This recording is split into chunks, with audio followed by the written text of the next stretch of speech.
right, man. I'll be happy when daylight saving time get here. Definitely be happy when that go down. For sure. I need to stop and get some gas too. Let's see what happens, Batman. But yeah, be glad when that shit gonna start. Glad when it's light, like at 9 o'clock. But nonetheless, let's spit knowledge. Lions hire David Shaw to be their passing game coordinator. Now I got a question. I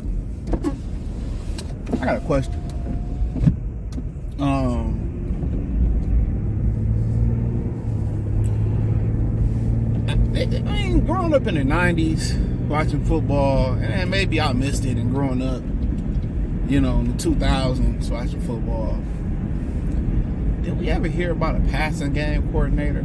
Was that ever a thing? Like, who was the first NFL team or team in general to have a passing game coordinator? I got a question, man. I never heard of it before until recently.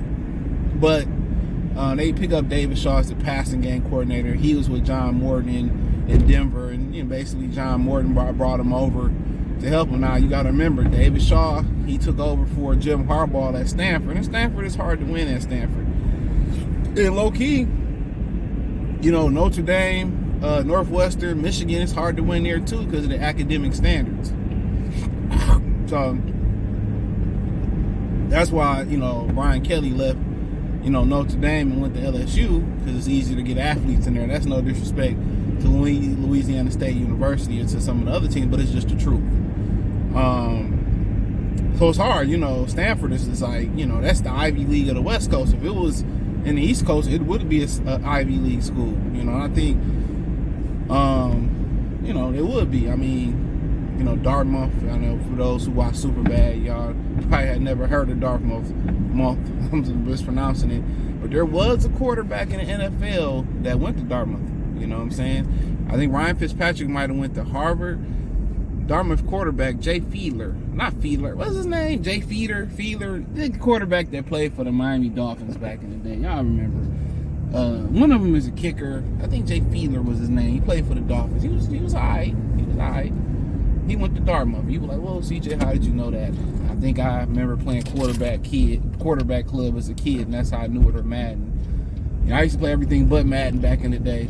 After a while, game day, quarterback club, and I played everything but Madden. And Madden, you know, it was the shit for a minute. Ray Lewis on the cover of Vic had his run, the whole nine, right? But yeah, I like the David Shaw pickup. I liked him at Stanford. Seemed like a good dude, head coach experience. Went to the league, I think it was the OC for a couple places, so I like him a lot. Potentially still young enough to be an OC candidate, and possibly a head coach back in the National Football League once again. So yeah, I'm a huge David Shaw fan. I like kind of, you know, seeing the interviews, how he held himself, and, you know, seemed like he got a lot of integrity and self-respect for himself. So I think it's a great gift for the organization.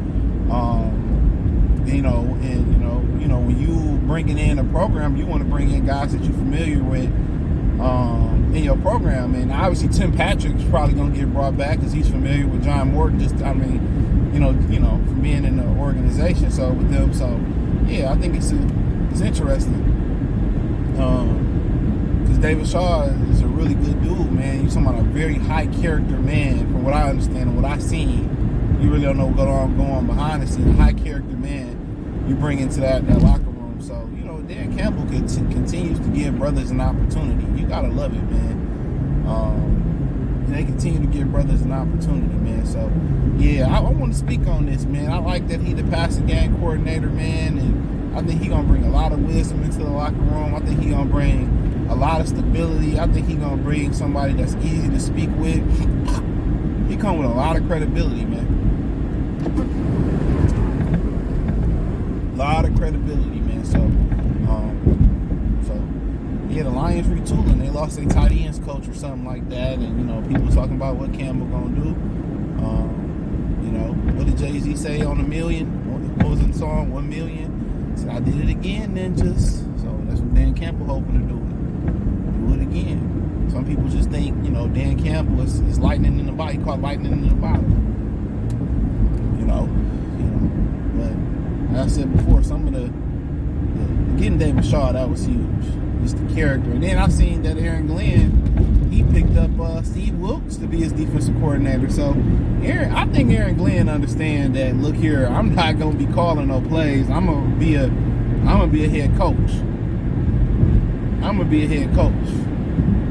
That's enough. I'm gonna let Steve Wilkes do his thing. We gonna have our philosophy. We gonna be on the same page. But I'm gonna coach this team.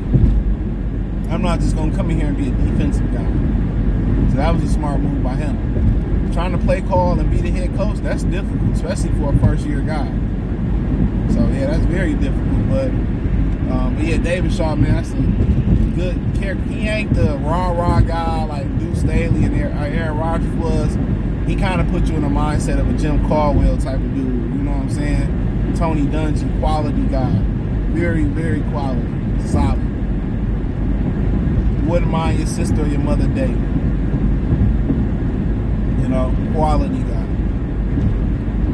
Quality. So I think that's a good hit. You know, and if, you know, him and John Morton, they look and cook some things up. And obviously he have a say-so in the running game and, you know, all those sides. These are just titles. They have a say-so and how to manage personalities and stuff. So,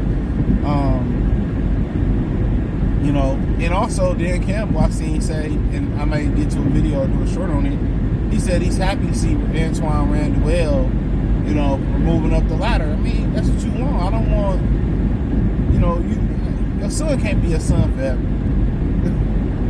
You want to see your son grow up, blossom, surpass you, be the best man that he can be, and whatever he chooses to do. So you can't just hire people and want to keep them where they at. That's what a lot of people make the mistake. They become bosses, or they become the guy, and they want to. And then you got this in the black community a lot too, where they want to keep everybody down, and they the only one that want to shine. Trust me, there's so many blessings in helping people shine and be fruitful and reach their potential and get money. And that can help knock down doors for you later on. So, yeah, I never really understood that train of thought. But, you know, it is what it is. Shout out to David Shaw, man. I'm happy for him. I'm happy for the kid. I was excited when Mike sent that to me. I didn't even know he was a candidate to come over here. So I didn't know where he was at. But, you know, I like it, bro. I like the bars. I like it. So that was a get up, man. So, yeah, you want to see your people grow, man. If you somebody that don't like seeing people grow, man, you should just stay away from people. I got homies that we grew apart. It just was what it was. It's still love, but, you know, everybody go their different ways. Some people move. Some people just, you know, branch off and do something else. That's life. But, hey, shout out to David Shaw. Thumbs up the video. Share the video. Subscribe to the channel. Check out Detroit Lions Talk playlist from videos like that. Hit the link tree. Find me on X.